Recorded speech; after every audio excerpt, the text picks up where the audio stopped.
Hi, I'm Tim Belcher, and welcome back to the channel. A few weeks ago, I wanted to learn how to do a saddle stitch for leatherworking, so I designed and used my Cricut to cut out a pattern for a leather wallet. That wallet was never meant to be a finished piece. Even though I drew a design on it, as soon as I got the leather off the Cricut, I glued it up into a blank, used a stitching punch, and started to practice the saddle stitch. But what shocked and surprised me the most was when I was finished stitching, the wallet actually came out sort of nice and something I'm insanely proud of. For my first attempt ever at designing a wallet, my first attempt ever at a saddle stitch. I did want a minimalist wallet, a front pocket wallet, if you will, not a Costanza. And I think I can take some of the size off of this, maybe a 1/2 inch in its height, a 1/2 inch in its width, and it would still function perfectly. So I'm going to take this opportunity and go back to the beginning and show you my process for designing the wallet, using the Cricut to both cut and prep the pieces and the actual leather work. So a leather wallet designed to build. This is how I made it.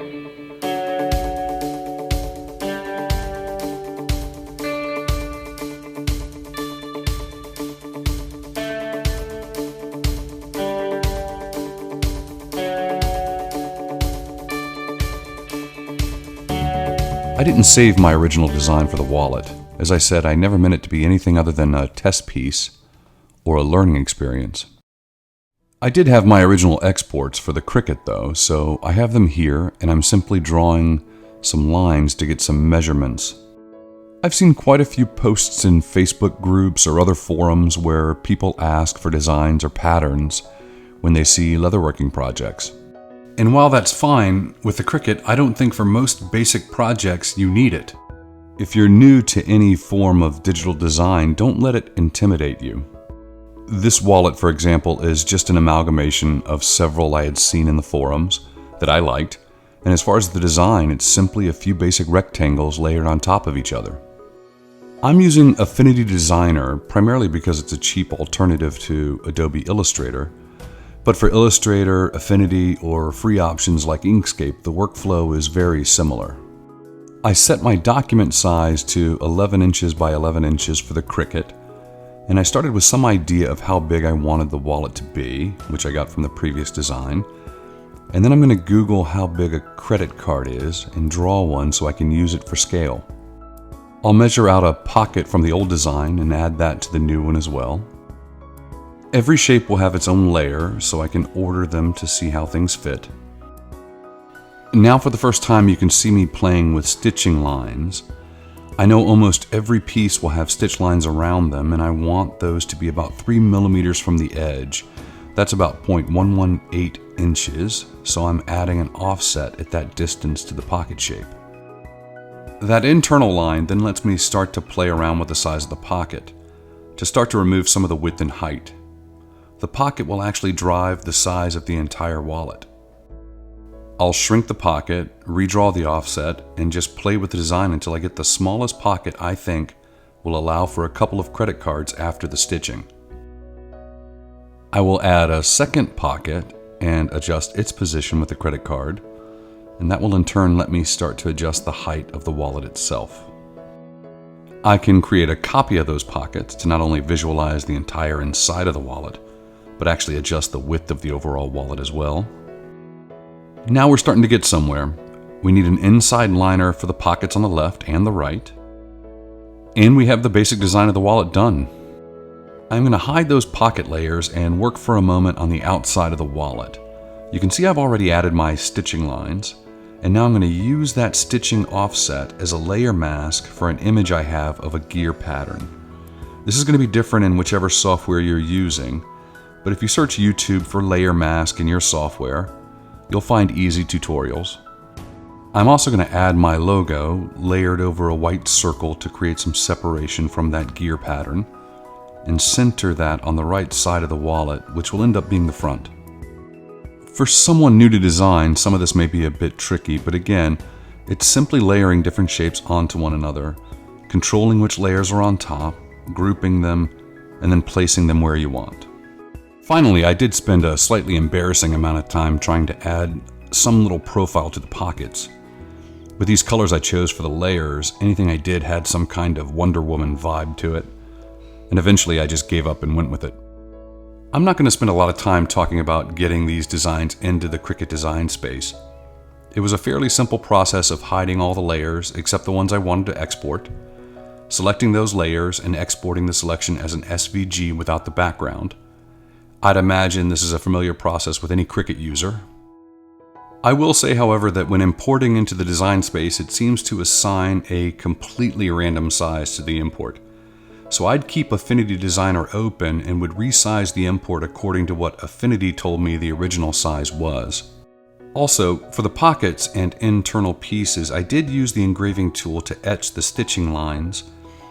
But in the end, because I had skived all of these pieces, I had stretched them a little, and they really didn't help me line up things when I actually made the wallet. I'll leave them in the design for others, but I would only do the etch on the outside of the wallet next time.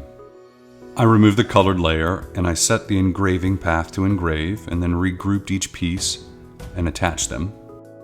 The outer piece with the graphics was a bit different. I tried importing as an SVG, but the Cricut software was having a hard time with it.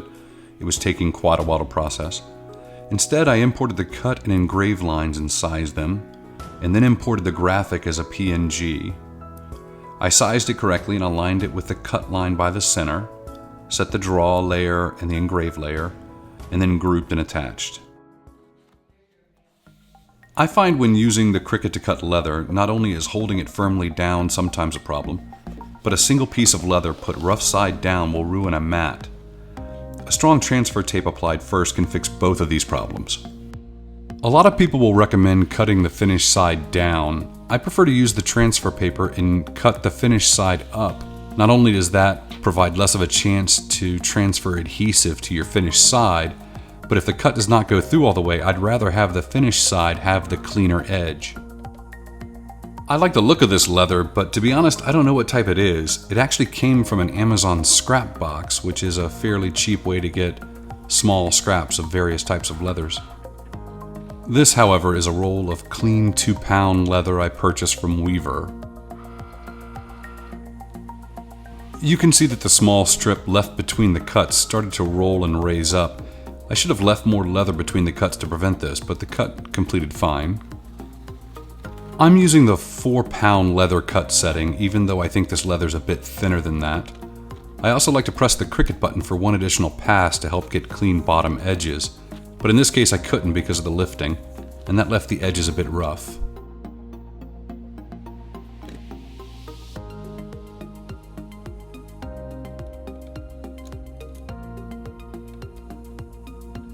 On to what I think is the best part of this Cricut work, and that's the front of the wallet.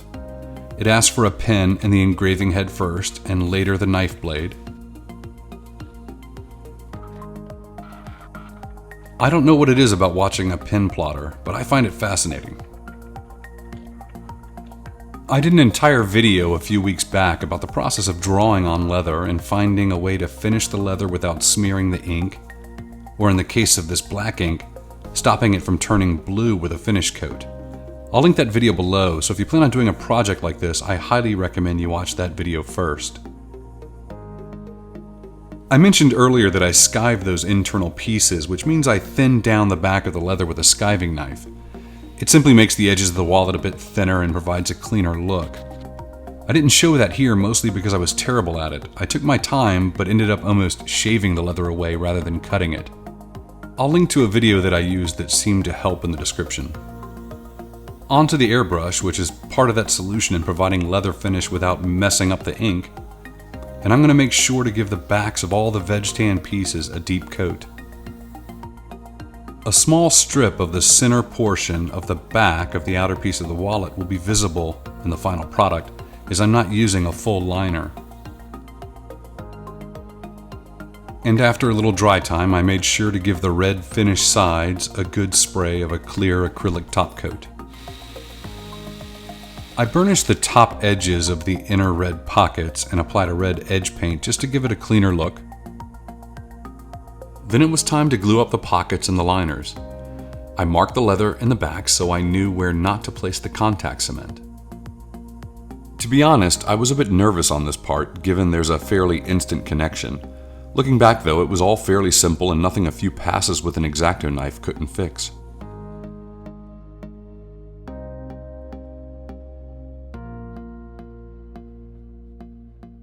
It was nice to get to a point where you could begin to see the pieces coming together, and was a good feeling that things were going to plan.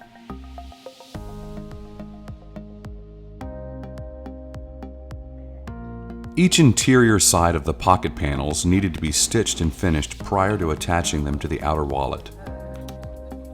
I've mentioned a few times that I'm very new to this craft, and as far as stitching goes, I can really only offer a few thoughts. First, take your time with your pricking irons. Make sure they're straight on your scribed lines, and as you approach corners, curves, or the ends of pieces, slow down and make sure you have an entry and exit plan to keep your holes evenly spaced.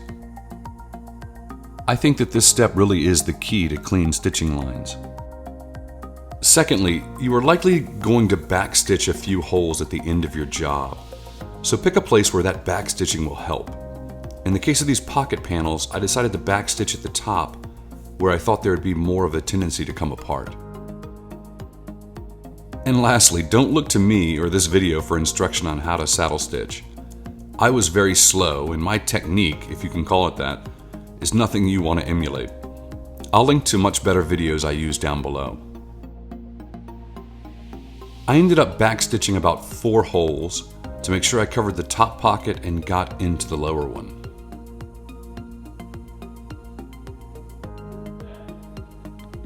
Some gentle hammering to seat the thread, and I used the X-Acto knife and some sandpaper to even that inner edge.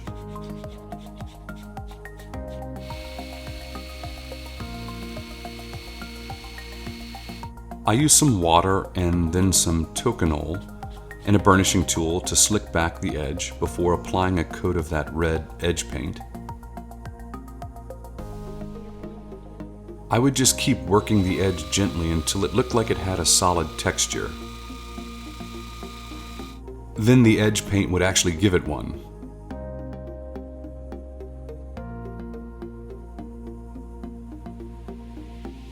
Now I could glue those panels to the outer piece of the wallet, again taking my time to make sure I got the contact cement exactly and only where I needed it.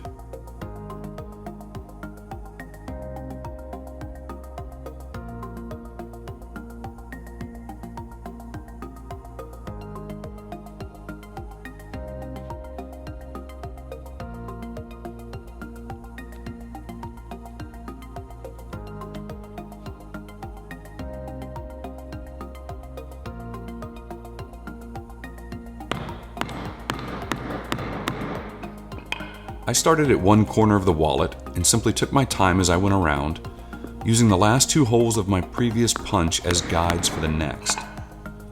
As I approached a corner, I would either use an iron with less blades or use more holes of the previous punch to make sure my corners were neat.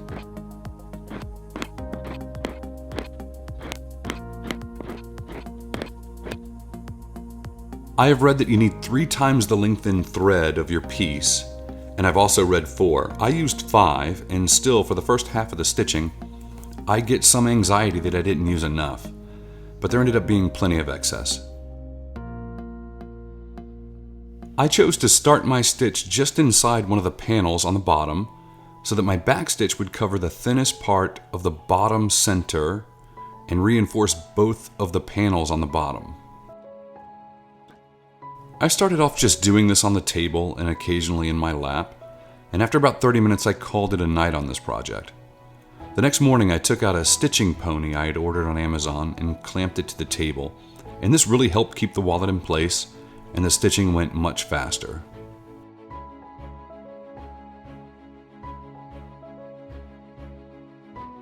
When I got to those 2 portions of the wallet that were single thickness, I made sure not to pull the thread as firmly as I was doing on the thicker parts, to keep it from cinching down and making the stitch uneven. And then I took my time on that last back stitch to make sure that it was evenly spread across the bottom.